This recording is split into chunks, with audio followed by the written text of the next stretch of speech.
Thank you all for coming tonight. We have a wonderful group here tonight for a good discussion. I really like this setup where I'll have the opportunity to speak with each and every one of you if you're interested and have questions about this era in U.S.-Russian relations. And I do want to say, Anne mentioned it was a weighty tome, but it's not actually a weighty tome. I wrote it to be very accessible and very quickly readable, even on a flight across the country from Washington to San Francisco or from San Francisco back to Washington or wherever you may head in that regard, because it's a good story, but it's one that I really wanted the message to pack a punch. I became very, very upset in recent years that the message emanating from the Kremlin is that the United States of America, at the close of the Cold War, decided it was going to enlarge NATO right to the borders of the Russian Federation in order to pose an existential threat to Russia, to impose strategic defeat on Russia. And nothing could be farther from the truth, because this man, William J. Clinton, who was my boss in the White House between 1993 and 1994, when I was a young staffer on the National Security Council staff, from the very first instant I started working for Mr. Clinton, he was very clear that he wanted to have an abiding security, political and economic relationship with the Russian Federation, because he said otherwise there could not be peace and stability in Eurasia. So that's the decision Bill Clinton made first.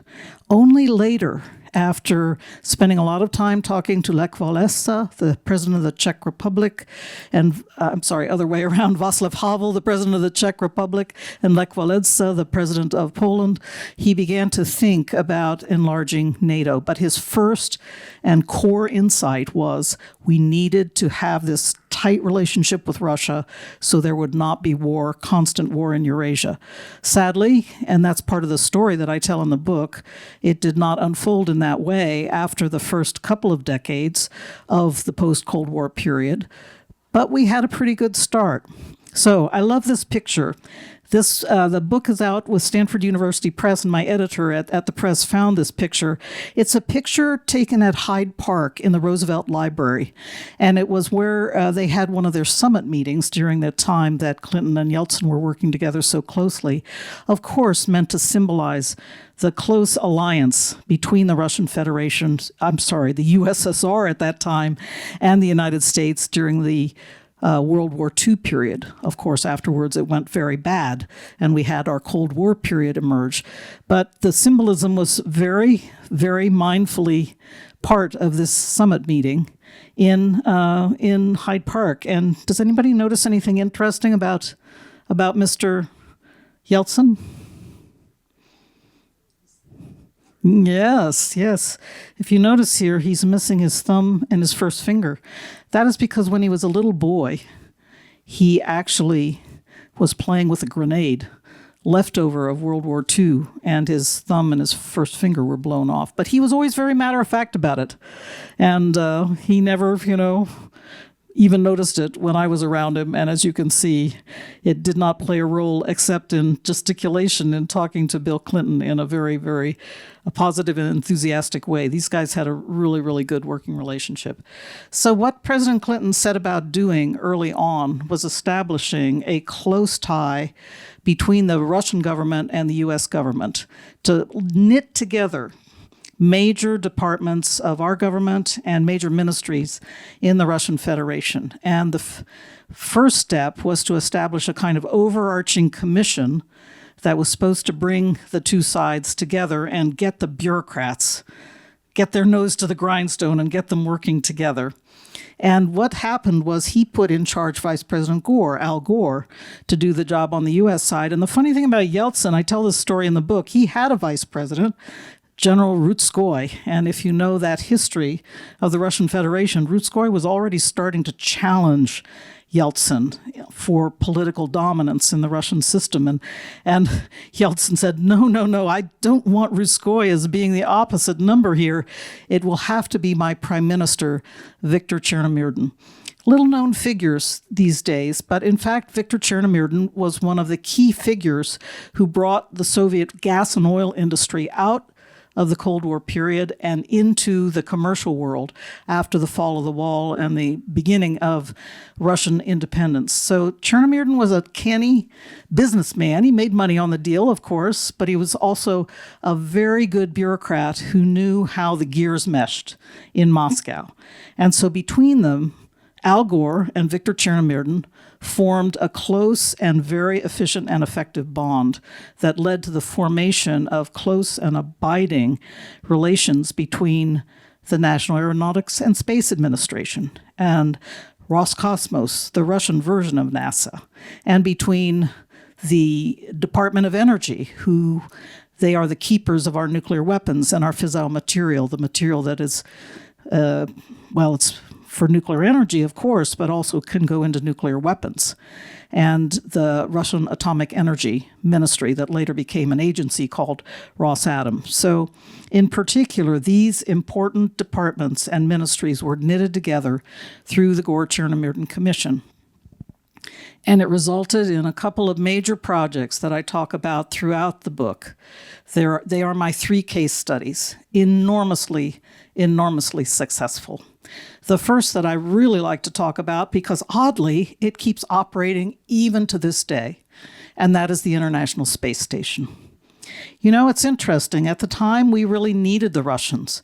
There were lots of questions about whether we would continue to pursue long-term space flight, human space flight, because the Apollo missions had begun to stumble. There had been some serious accidents and disasters, and they were proving to be very, very expensive. So we actually needed the Russians in thinking about how we were going to get to a long-term ability to operate in space. And that unfolded just at a time when Roscosmos was broke. And they really needed the funds, too. So it was a very, very good, I would say, partnership that developed at the outset. You know, the Russians were experienced with long-duration space flight. They had had a space station of a sort in place for many years already, and they'd had cosmonauts up in space for weeks and even months at a time. We hadn't done anything like that, so we needed their spacesuit. That was, designed for long-duration space flight. We needed their docking mechanism. That was something we had not developed yet in order to resupply long-duration missions. So it was really quite an innovation to have them working with us. Yes, an innovation in terms of bringing together 2 Cold War enemies. But the point I like to stress is that in the 1990s, they were at the leading edge of so much science and innovation. And I'll come back to that as I discuss what happened afterwards. But at the time, they needed us and we needed them. And that was the core of this really strong partnership that developed. Space Station, I think, is the best example because it abides to this day. I still, frankly, do not know how it continues to survive with the political, security, and economic relationship with the Russian Federation being on the ground, really terrible, and for good reason, because of the aggression of the Russian Federation against Ukraine. But we still continue to cooperate in space, and the space station operates. Again, I'll come back to talking about what next in a few moments. But the other project I like to talk about is the project that was called the HEU Purchase Agreement.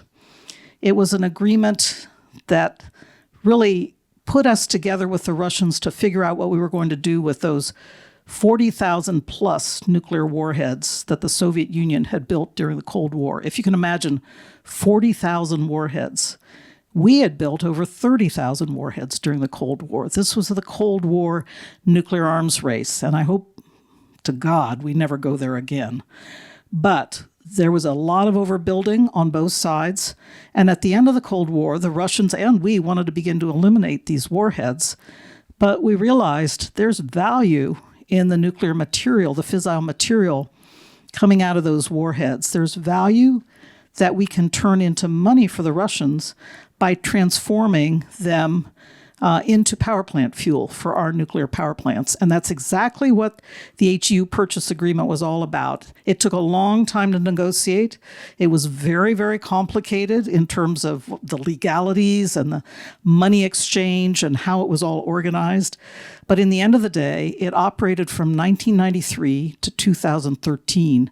And as time went on, 10% of the electricity in the United States was from former Soviet nuclear warheads. People don't know that. You know, our energy load is 20% more or less nuclear power. And of that nuclear generation, 10% was being provided by former Soviet nuclear warheads. So it was a great nonproliferation program. And it provided the Russian Federation with compensation, with, you know, the fair price of that enriched uranium for their coffers. And so that was another good program. I talk about that quite a bit in the study as well. And my third case study had to do with what was happening at the time in the Russian nuclear weapons establishment, because they went from having a lot of, as we used to say, guards, gates, and guns to preserve their nuclear warheads and their nuclear missiles and so forth and keep them safe from threats of terrorism, threats of theft, threats of, you know, even some people perhaps opportunistically looking to sell and get some money on the black market for selling nuclear material. So we had a real concern about this. And this was something that Bill Perry, at the time, the Secretary of Defense, was very committed to and very concerned about. And so we started something called the Cooperative Threat Reduction Program under the aegis of Senator Nunn at the time and Senator Lugar. And we were essentially working with the Russians to build better fences around their nuclear facilities. And people ask, well, was that really so necessary and important? Well, it became clear it was really necessary and important when we started seeing the Russian commanders who were the heads of the nuclear forces in Russia coming to us and saying, we need your help. And the head of the nuclear forces in the Russian Navy told a story about one day out in one of the naval bases, a poor sailor who was psychotic, who was going nuts. He had a gun, and he ran through the nuclear warhead handling facility at this wharf where nuclear submarines were parked. He ran onto the submarine, killed several people, held the others at hostage until tragically he was finally killed himself. So this is a tragic story in its own right, but it was an enormous wake-up call for the head of the nuclear navy, because he said, how could a crazy kid with a gun get into our nuclear handling facility and onto a nuclear submarine carrying nuclear warheads? So that's the kind of security challenges they were facing at the time, and they really asked for our help. It's amazing when I think about it now, because they don't want us anywhere near their sensitive facilities nowadays. But in those days, they were desperate. So it was the 1990s. Chaotic, difficult, politically very, very difficult inside Russia. I talk about those difficulties in the book, but this relationship and what flowed from it was very solid and got us started in some important directions. So what happened next? Because Mr. Yeltsin, for all his heroism, I think in many ways, was very ill at this point and was drinking too much. And so his ability to rule in Russia was going downhill. And what happened next was we got this guy, Vladimir Putin.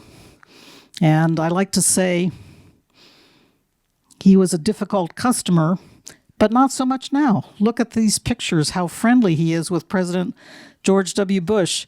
These pictures were taken at the Crawford Ranch in November of 2001. Just after 9/11, and you may or may not know, but Mr. Putin was the first world leader who called George Bush and offered actually Russian assistance, offered to bring Russian defense forces to bear in helping to defend against what was happening on 9/11. Nobody knew for sure that very day what was happening. So Bush decided early on, he was going to have a good relationship with Putin and try to carry forward the cooperation that Clinton and Yeltsin had developed. So he invited him to his Crawford Ranch. They went hiking together. They cut brush together. That was a famous, I guess, pastime at the Bush Ranch, cutting brush.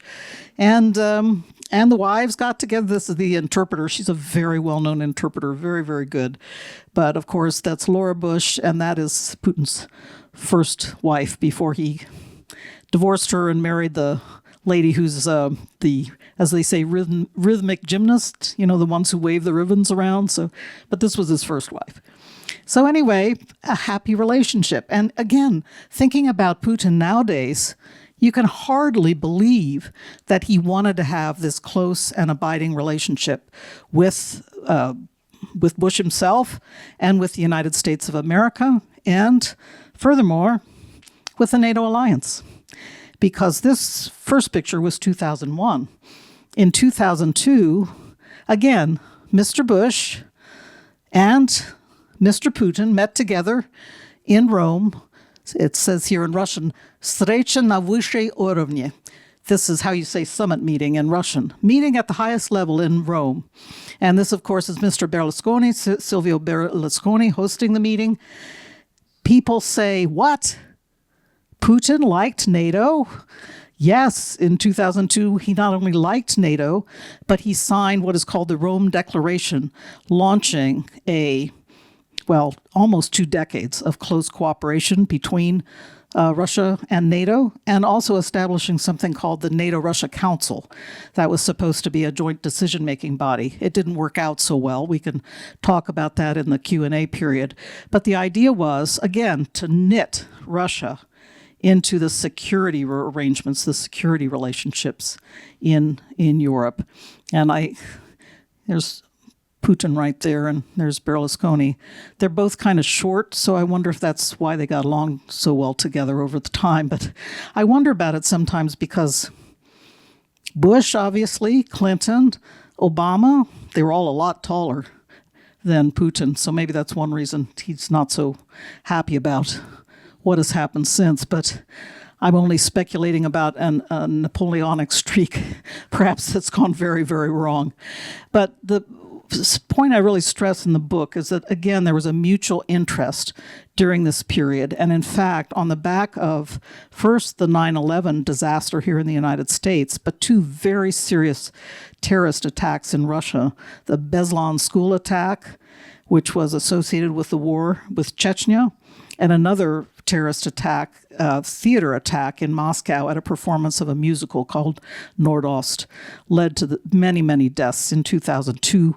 And so I think at that time, Putin and Bush had a mutual interest in counterterrorism that translated to willingness to cooperate closely on nuclear counterterrorism. Again, these programs to increase security at nuclear facilities in Russia. For me, again, it's really hard to believe, seeing what we see today in the relationship between Moscow and Washington, but at the time it was quite a serious and intense cooperative relationship. And after that, Putin started to go bad pretty quickly. That picture of the summit meeting was 2002. By 2003, he had begun to get nervous about the oligarchs, the businessmen in his country, beginning to challenge him with their own political aspirations. And by the end of 2003, he had thrown a guy named Khodorkovsky in jail. And Khodorkovsky was one of the richest men in Russia at that point and had been very successful in the privatization period. And so, a large part of the book is talking about the complexity through this period. I call it a kind of Dr. Jekyll and Mr. Hyde thing going on, where there were many positive aspects of the relationship. And I didn't mention, but that agreement in the NATO-Russia Council, in the Rome summit and leading to the NATO-Russia Council, there were so many pragmatic projects that went on between NATO and Russia, like a project to develop a common airspace initiative for Europe. And nowadays, you know, the Russians are shooting drones very close to NATO borders. There's a lot of worries about that, but we did work hard on a common airspace initiative in this earlier period. And we worked hard on very, very serious matters such as smuggling of heroin out of Afghanistan, flowing into Russia first and causing problems there, but also then flowing into Europe. So there was a huge amount of cooperation in this very pragmatic way. But throughout this period, starting, I really think, from around 2003, and also the Orange Revolution in Ukraine at that time, there were factors contributing to Putin beginning to get nervous. Domestic challenges to his political preeminence. Another factor, very clearly, what's going on with the color revolutions, starting in Ukraine with the Orange Revolution, moving on then to Georgia, the Rose Revolution, and later on a second so-called revolution in Ukraine, the Euromaidan Revolution after the first decade of the century is over, 2012, 2013. So a lot of factors contribute to Putin beginning to go to the dark side and beginning to really doubt cooperation as a goal and objective for the country overall. But then this guy arrives on the scene. Dmitry Medvedev. If you read Russian media nowadays or pay attention to what's on Russian TV, he's the nastiest guy around. He's always threatening nuclear annihilation, rattling the saber, threatening military action, and being very nasty and very difficult in terms of even the rationality of what he's proposing the Russians do. But in this period, he was the reform figure who came in when Putin decided he was not going to negate the Constitution and serve a third term. He would step out of the presidential role and allow Medvedev to take it. He would become prime minister. And people say, oh, he was always, essentially behind the scenes leading the way. I think in large part that's true, but it wasn't true on this matter when he and President Obama worked together on this document, the New START Treaty, which I was the chief U.S. negotiator for. And Medvedev, during that period, I have personal experience watching it happen, stood up to Putin and said, no, we're going to finish this treaty and we're going to get it done. These guys look like they have a good relationship, right? And they did. They're both lawyers. They both speak this lawyerly language, even though one speaks Russian and the other speaks English. And they got along very, very well. Medvedev is short, too, as you can see. But nevertheless, at that time, we were calling him the reform figure, and my good colleague at Stanford, Mike McFaul, was working for President Obama as his senior director at the time for Russia affairs, and they were talking about the reset with Russia. And really, they had in mind this was a new opportunity for reform and for progress in working with Russia. So again, I'm just talking about this to say this Dr. Jekyll and Mr. Hyde thing was going on throughout the period. And in some ways, people say, well, we were naive to be thinking about cooperation. But I think we were trying hard to continue the cooperation, again, recognizing that Russia could play an outsized role in stability in Europe and in the world as a whole going forward. So I have fond memories of Mr. Medvedev, despite what has happened since. Anybody got any guesses where this picture was taken? Mr. Putin looks like he's in a foul mood, and so he is. Any guesses about where that might be? Yeah? Good for you. We talked about this down at Stanford yesterday. Nobody got it right. They all said he's in the Kremlin. I said, Sochi Olympics. If you remember the Sochi Olympics from 2014, it was supposed to be a big showcase, once again, for the President Putin. He put a lot of effort and he got a lot of his businessmen to put money in to build all the facilities needed. And it was supposed to be a very big party with world leaders from all over the world. But again, the Russians were really falling down on a lot of human rights issues. Human rights abuses were rampant. And many, many Western leaders, including our own, decided to boycott the Olympics. So I was Undersecretary of State for Arms Control at the time, and I happened to be in Moscow on business when they had the opening ceremonies down in Sochi. So I was watching on Russian TV, and there were these pictures of Putin standing or sitting by himself in this great big overcoat and looking angry. And I thought to myself, there is going to be trouble. And within a few weeks, Russia had invaded Ukraine for the first time, seizing the Crimea and destabilizing the Donbass. So unfortunately, this is where we have come. From those happy scenes in Crawford and happy scenes in Rome with the NATO-Russia cooperation, now we are Putin, angry and resentful at the treatment that he has been meted out, as he perceives it, by Western leaders. You know, Russia was part of the G7 for a while. It was the G8 for a while. And after the invasion in 2014 of Crimea, the G7 kicked Putin out, kicked Russia out, and he said, I don't care. I'm done with those guys. I'm out. So this feeling of resentment, of intense mutual dislike, I would say, in many, many ways, developed over that period. But I try in the book to unstitch it all. And if you read the book, you may argue with me about the factors that I come up with. But again, I believe it was a combination of domestic factors of all kinds, related partially to the challenges he was getting from again, some of the oligarchs, other political actors. Also, his sense, I think, of real internal security challenges, the terrorists, Chechens, et cetera, coming still to the fore. And so the need to clamp down on security.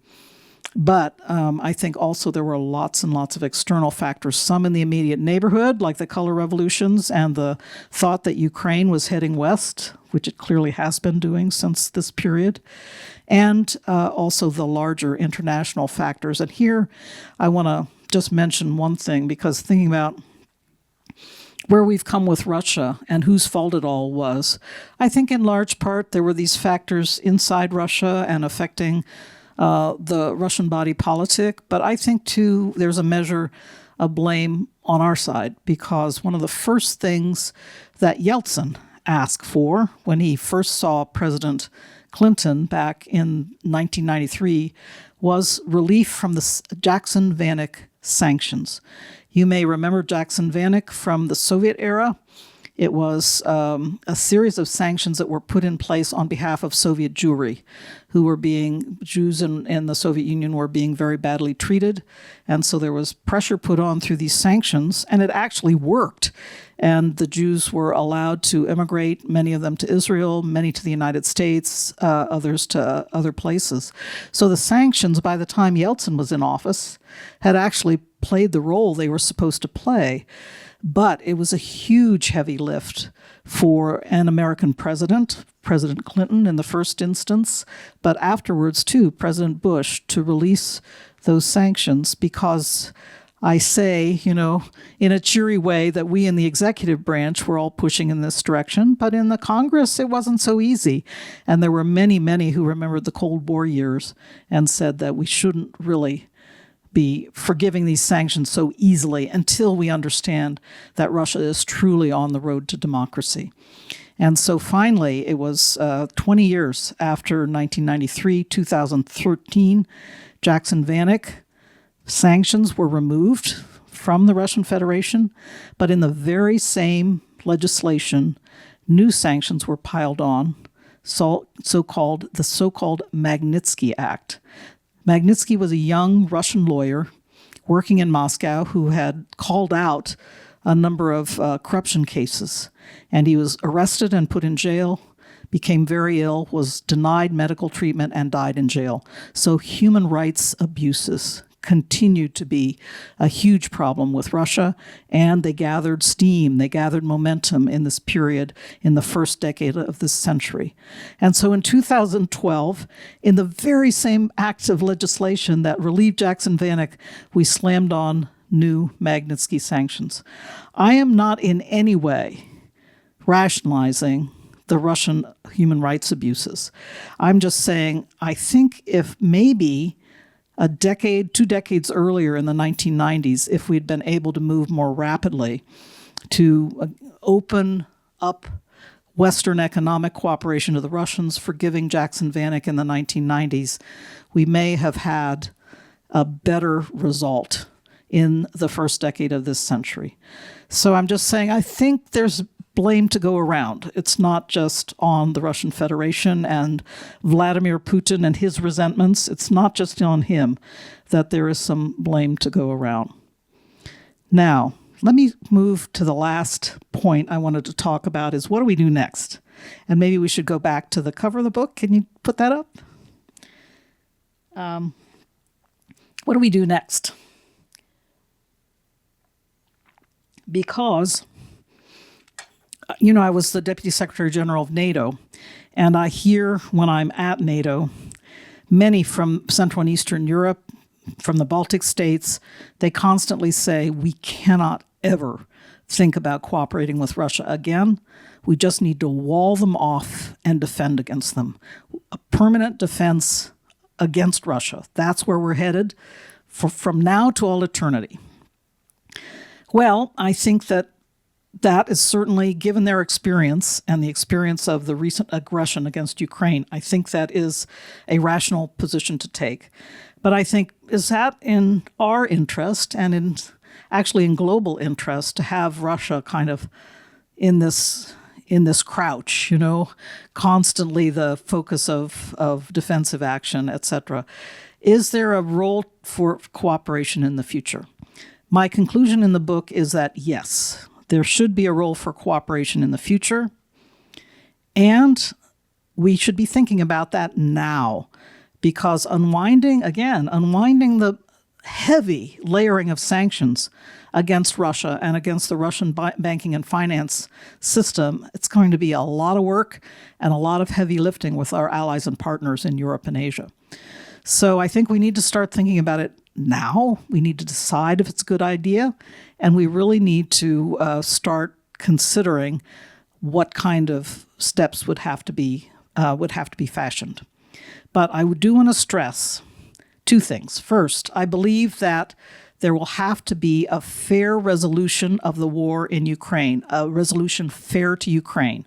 I do not define that in the book. So you can decide for yourself what a fair resolution for the war in Ukraine means. But I say fair resolution. The Ukrainians agree they're getting a fair resolution. And number two, I think, frankly, Vladimir Putin is going to have to be gone from the scene. And we have to be into the succession process from his leadership. I'm not predicting in any way, and I don't suggest in the book any, how that change of leadership should occur. But it's my view that probably because of all the resentments that have built up, that he's not going to want to really resume cooperation. But I'd be happy to talk to you about that and see what you think about it.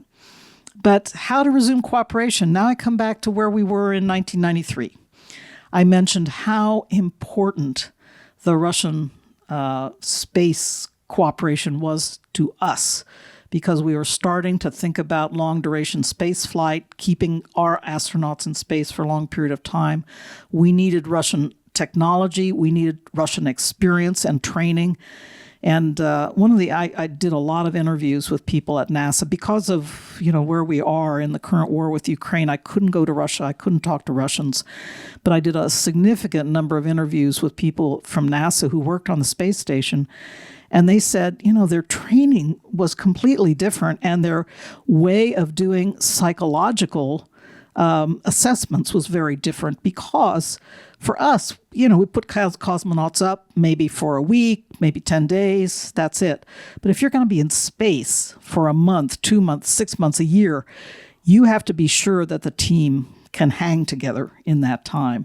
And so they said we had to think about working with them how to change our own training and our own assessments to make sure that our astronauts were ready for long-duration space flight. So it's just an example of how we needed them at the time. Nowadays, space, it's commercial, right? It's a completely different situation, and the Russians are lagging in their ability to deliver new technology and new capability in space. And so that leading edge of technology and innovation is not so present as it was in 1993 with the Russian Federation. And so I think to myself, all right, does that lead us back to where we often think about? That was a comment that President Obama made that really got Putin mad. You know, it's nothing but a filling station with nuclear weapons. The Russian Federation is nothing but a filling station with nuclear weapons because of their gas and oil reserves and other critical minerals. Very important commodity supplier, obviously.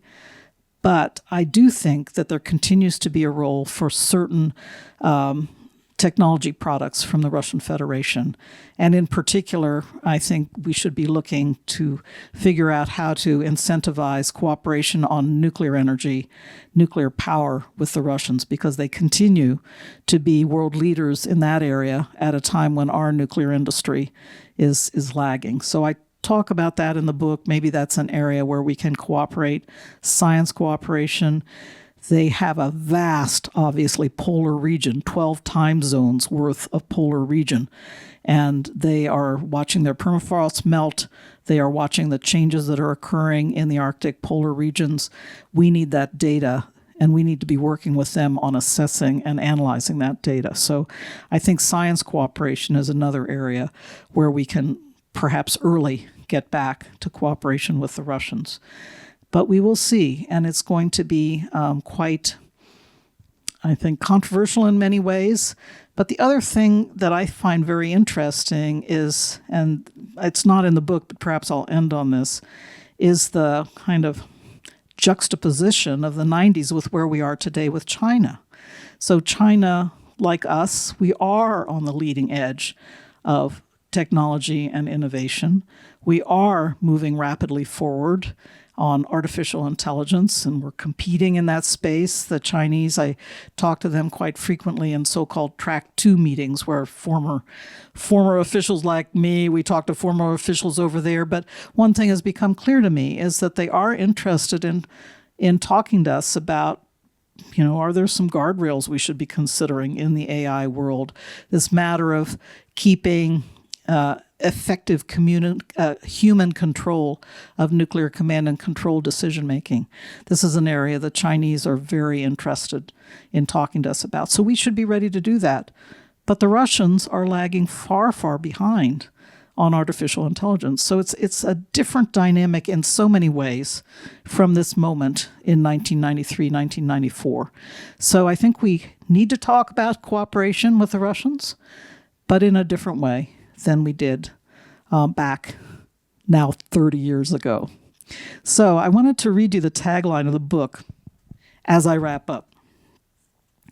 It's in the front section of the book, and it just made me laugh at the time when I first heard the Prime Minister of Russia, Chernomyrdin, say to our Vice President Gore, I happened to be in the meeting that day, and he said, «Хотели как лучше, а получилось как всегда». That means we tried for better, but it turned out as usual. Or an easier way to put it is, we wanted the best, you know the rest. So that's where we've ended up. A hopeful moment, yes. And we've come far down the track since then and landed in a very negative place, too. And again, I want to stress, most of the responsibility I ascribe to the Russian Federation and to Vladimir Putin. But I do think we need to think and consider seriously the future and what will be best for our national security and the security of our allies and friends around the world. So thank you very, very much for this opportunity. It's really great to see you here today. We have a good, intimate group, and I'm happy to take your questions and try to answer them. I know we also have some questions online. Happy to take questions online as well. So I'm going to sit down now, but who's got a question? You mentioned one of the factors in Putin sort of turning to the dark side, as you said, was internal pressure. And, we've seen over the last several years a lot of Russians falling out of windows. And I wonder, is there still internal pressure we don't hear much about? And we know he's suppressing people, but we don't know really what's going on there. Is he facing much internal pressure these days? It's very interesting to just watch the news that's been coming out lately. And of course, we in the West, we tend to be very, very hopeful that, Putin's rule is about over, because I think people are concerned about his stability and concerned about his aggression and worried. I'm worried, again, as an old NATO hand, of further aggression against the NATO allies. So it would be, I think, a good thing to be able to move on to the next leader, if that's a question, because it may be the same kind of person, just as violent and just as difficult to deal with. But in any event, that's the general sense. There's a lot of hope out there that Putin is not long for this world. I will say that there do seem to be new signs of brittleness in the regime, and new signs from him. He keeps saying publicly now, the peace process is going along well. We're moving toward a resolution here of this war. We're getting what we want, even though on the ground it's very clear that they're not really making progress in the war, and the Ukrainians are hitting them hard in so many places. I don't know. We were just listening to the news driving up here from Mountain View, and the Ukrainians have gotten better and better with their missiles now, and they've just struck a big oil depot in St. Petersburg, which is Putin's hometown. 600 kilometers, a long way to go. 600 kilometers, very effective at longer and longer ranges. And by the way, Putin's big economic forum is in St. Petersburg this week. So it was meant to send a really sharp message. The Ukrainians are getting very, very good at this. And so I do think there's some brittleness in the Russian system. I hope, frankly, that it will lead us soon to a resolution of the war in Ukraine. To me, that's the first order of business. But Putin has to fall off his demand that all of the Donbass, those 4 eastern provinces of Ukraine, belong to Russia now. That's just untenable in terms of so many things, but territorial integrity and sovereignty, that principle, I think, has to be upheld in this case. Okay, anybody else? Yes, please go ahead. Sure. Thanks very much. Lewis, I'm actually a sanctions specialist, as it happens. Please tell me what you think. I might be a bit more hawkish, but scientific cooperation does seem like a possible avenue to pursue. But I'm curious, in the timeline that you presented, we didn't talk about the 2008 invasion of Georgia, which was the thing that eventually led to the reset in the first place, since that was a setback for START negotiations and everything else. I wonder, why didn't that make a bigger impression on NATO and on U.S. decision-making at the time, since it was sort of a dress rehearsal for what we then saw in 2014 and 2022? Absolutely. And I do think we should take full responsibility for having tried to gloss over the invasion of Ukraine in 2008. We were hoping to get back to business as usual as quickly as possible. And indeed, that was the urge of the Bush administration at the time. And I remember Condoleezza Rice going off to Tbilisi and, basically trying to get both sides. And she was effective, and the U.S. was effective in preventing the Russian army from just marching into Tbilisi. And so the U.S. played this role of pulling the two sides apart and trying to get everybody to settle down. And part of what happened afterwards was a very close and intensive relationship between NATO and Georgia. Georgia was one of the most effective partners of NATO during the period when I was there. Sadly, since that time, their governance and political system have been seriously undermined by the Russian Federation and oligarchs. One particular oligarch in Georgia who leans heavily in the Russian direction. So it's to my mind, it's a picture perfect example of how the Russians can undermine through these so-called hybrid actions, the politics, the governance, and the system in a country. So all of us need to be aware of that. So yes, I agree with you that we did not pay enough attention to Georgia. At the time, I was living in Moscow. I was the director of the Carnegie Moscow Center. And it was surreal, I'll be honest with you, because we had one expert at the center, a really good expert on the Caucasus named Alexei Maloshenko. Some of you may have heard of him. He was saying to me, we're going to invade Georgia. And I said, why? I can't see any reasons. There's no casus belli. There's nothing here. And he said, it's partially just to do with Putin and Saakashvili, the president then of Georgia, being at each other's throats. And so we're going to end up in a fight with Georgia. And that's, to my mind, it's exactly what happened. But yeah, we should have taken it as a warning sign. And frankly, it's, again, this Jekyll and Hyde thing, right? We were talking about this yesterday at Stanford. 2014, the Russians actually invade Ukraine and seize Crimea and destabilize the Donbass, starting a civil war that went on for 8 years before the second invasion of Ukraine in 2022. And the United States, nevertheless, wanted to continue to try to work with Russia through that period because there were urgent and necessary negotiations we had going on. I was not responsible for these negotiations, but the Joint Comprehensive Plan of Action, the deal with Ukraine that President Obama worked out, was being negotiated through 2014. And we were working very closely with the Russians, with Russian diplomats, and with people from the Russian Atomic Energy Agency. And they were doing some heavy lifting in terms of getting the Iranians to cooperate, getting them to shut down some of their key facilities, like the heavy water production facility, getting them to agree to send their highly enriched uranium out of the country to Russia.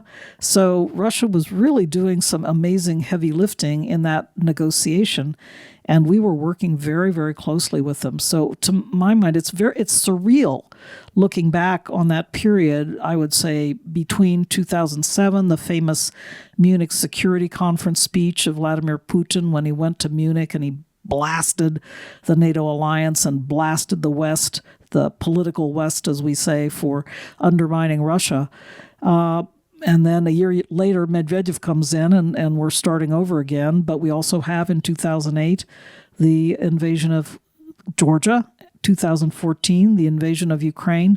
And yet we are working with Russia to try to make things happen with Iran. So it was a weird kind of up and down, Jekyll and Hyde relationship that I'm still trying to parse to this day, to be honest. So can you just say another word about why you're hawkish on sanctions? I'm interested. Please wait for the microphone. I'm putting you on the spot, I recognize a bit, but I'd like to know what you think. Sure. And these are, of course, purely my opinions and not those of my employer or anybody else. So with sanctions, I mean, they serve two functions. One is to try and change behavior, on the one hand, such as with Jackson Vanik.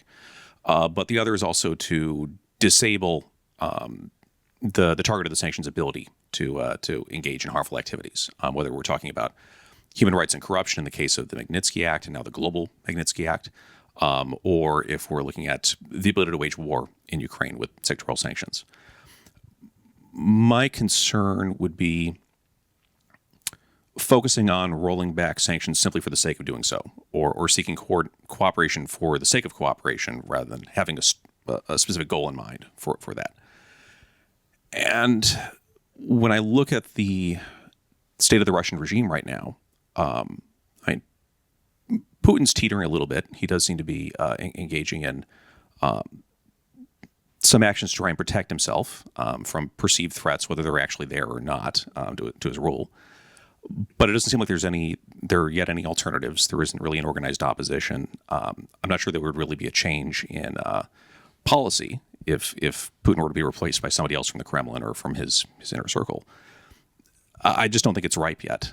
We need to wait for substantive changes to happen within the regime. Yep.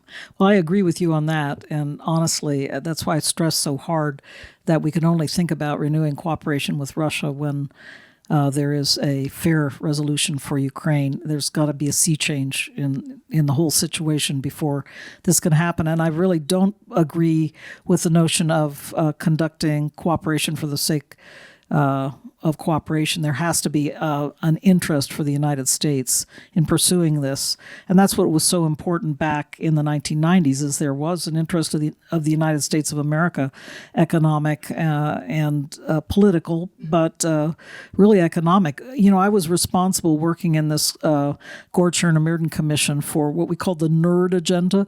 So I had the space stuff, I had the nuclear weapons stuff, I had the nuclear warhead elimination stuff. That was the NERD agenda.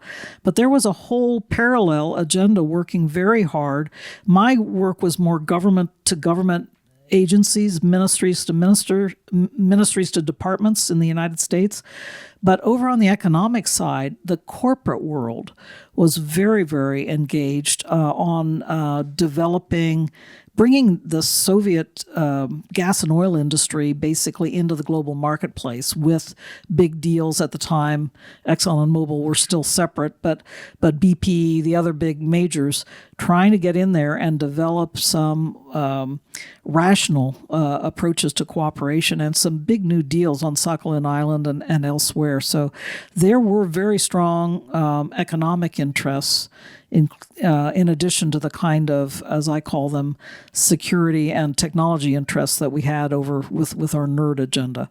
So I think there have to be a combination of things like that. At the moment, the current administration, President Trump, seems very gripped with the notion, attracted to the notion of once again getting in on the big commodities deals, getting back to gas and oil trade, getting back to maybe some of his favorite rare earth deals. But I do think in order, in the end of the day, to have a deeper relationship, we should also be thinking about the possibility of getting beyond that commodity trade kind of arrangement, the gas station with nuclear weapons arrangement, to talking to them about what they have to offer in terms of their technology and capabilities as well. So, yeah, please. The question is, what is your sense of the mindset of the youth in Russia, R.E. Putin, and what they wish for the future of their government? And are they able to get legitimate news? That is a really excellent question, and I regret very much, having spent 3 years living and working in Russia, that I don't have that kind of personal contact anymore with people. I am involved, as I said, in Track 2 meetings, not only with the Chinese and also with the Russians, and there's some very good young experts who take part in those Track 2 meetings. So I have a good deal of respect for the kind of training they're getting and the kind of capabilities they have. But they're very cautious right now about showing any personal side, any personal joys or sorrows, personal aspirations or difficulties, because the repression is very strong in Russia right now. And so I have to fall back on what I read about. And by the way, the Carnegie Moscow Center was alive for over 30 years, and then it had to be closed down at the time of the second invasion of Ukraine in 2022. But the Carnegie Center in Berlin now has many of the very good Moscow experts who are basically living in exile now. So if you're interested in reading about what's going on in Russia, I highly, highly recommend the website of the Carnegie Berlin Center. I guess they call it Carnegie Moscow in Berlin these days, because they go out of their way to try to get at some of the sources that are out there, reaching out to young people. And there are surveys that are going on, and there are clearly aspirations, and people are saddened by the fact that they can't get out and study anymore. For many, many years, so many Russians were going and studying abroad, studying in Europe, studying in the United States. Now they can study in China, which is good. I mean, they have an opportunity to study abroad. But I think that one of the great benefits of the end of the Cold War was having the world as their oyster and opportunities to travel and study all over the place, and they don't have that anymore. So I sense a bit of frustration, honestly, and sadness that things are going in another direction. Now, what has really gotten everybody frustrated is the way the Russian government has shut down the internet recently. And it's not only out of basic concern about the young people being able to go on YouTube or play on international social media. It also has to do with the fact that they ran into a serious security threat. Have any of you heard of this incredible Ukrainian operation of a year ago called Operation Spiderweb? Has anybody heard about this? You might have read about it at the time, where basically the Ukrainians had positioned trucks with containers on them, and they issued remote signals at some point. The containers opened up. They were right on the edge of nuclear bases where nuclear bombers were parked. They opened up the containers, and these were short-range missiles, went in and destroyed. They took the guts out of the Russian nuclear bomber force, destroyed 10 aircraft as well as a number of command and control aircraft. So it was a very, very serious attack. Well, the way they did the remote control of this operation was using the Russian mobile telephone network. They figured out how to hack the Russian mobile telephone network in order to be able to carry out this operation. So it was a remarkable technological feat. I have enormous admiration for the Ukrainians and how they've been able to really derive advantage from their tech savvy and their ability to use, the cheapest materials to put these drones together now and really to flood the zone with drones and small missiles. So they've been able to really derive a lot of advantage from that. But it's a long way from answering how the youth are feeling. They're pretty frustrated, and so are their elders. A lot of people I'm dealing with on some of these track twos, they have to go out to their dachas in the country to get internet access because their apartments in the center of Moscow are being shut off from the internet right now. So they're pretty frustrated about that. Hi, thank you very much for your talk. It was very, very informative. I'm George. I work in the aerospace industry, actually. So what you said about the current state of Russian technology is very much true. There is little cooperation, sort of, entryways, to be doing there, even if right now it's absolutely not the time, anyways. So I can second what you just said about the frustration piece from things I've heard from my side as well. One thing I wanted to ask you was, so you have a background in export control, right, and regulation. So I deal a lot with ITAR, EAR stuff, and one thing that worries me is besides all of the very obvious and true points that you've addressed, is the state of our industry in the U.S. and of industry in Russia. They're not comparable, but in Russia things are basically rotting away. In China, they've taken the approach of industry and export first, and then militarizing and expanding capability. In the U.S., sadly, we've let go of some of that industrial base, and we've kept the defense capability there, but it's lacking in terms of output and a lot of things. So what we're doing now in that regard is that we're funding a lot of defense, and I'm assuming that is also with the hopes of basically sprucing up industry in general. But that is concerning, and in Russia it would be even, if you think of how they would deal with this, it would be even worse, right? They would just go straight in defense and just only do that and barely get by GDP wise, so everyone would remain poor. There would be that cycle. So what kind of policy changes do you think should be made now, so that later on that base exists and there's less of an incentive internally for each country to kind of head in a natural direction, which is the direction of conflict or just technological advancements, but maybe not in the most constructive manner. No, those are excellent observations. And I will say that one of the big problems with the Russian economy right now is that it is so heavily militarized. I was just reading some figures the other day that it's an amazing amount, like 20% of GDP or something amazing like that is going into the Russian defense industry. It was certainly, two figures, and we'd also spend a lot on our defense industries, but it's not like 20% or 30%. Sorry, I don't have the data at my fingertips, but they are skewing their whole economy in the direction of the defense sector. And I think, frankly, that's why a lot of their science and innovation is going begging now. And I think we do have to worry about that in this country as well. I'm not quite sure why there's such a wide-ranging attack on science and innovation in this country, especially as it has always been seen as the foundation of what eventually may become different kinds of applications, including in the defense sector. So you don't want to starve your basic science, because that's your seed corn, right, for feeding your economic and innovation health going forward.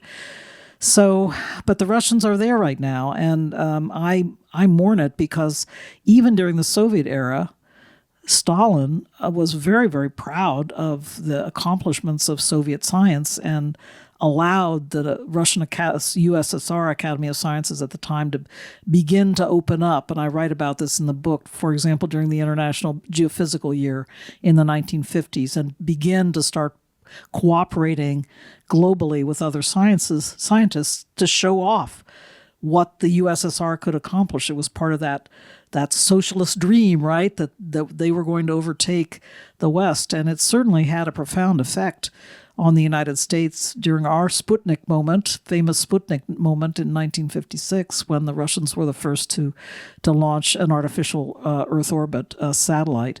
So it was a powerful tool for the USSR, which has gone begging at the moment, because they're pumping their defense industry, and they're being very successful in certain areas. Their electronic countermeasures are amazing, and the way they are in this defense-offense race with the Ukrainians on drones and drone defense is just amazing. So in some areas they can excel, and probably it's an area in future we might like to cooperate with them on, if we ever get there. But at the moment, it's clearly enhancing the threat environment against our allies in NATO, and also piling a lot of pressure on the Ukrainians. But in other areas that are going to be the foundation stone of our economies in the future, again, I cite artificial intelligence. It's the flavor of the month right now. But for me, the fact that they are lagging so far behind on that, where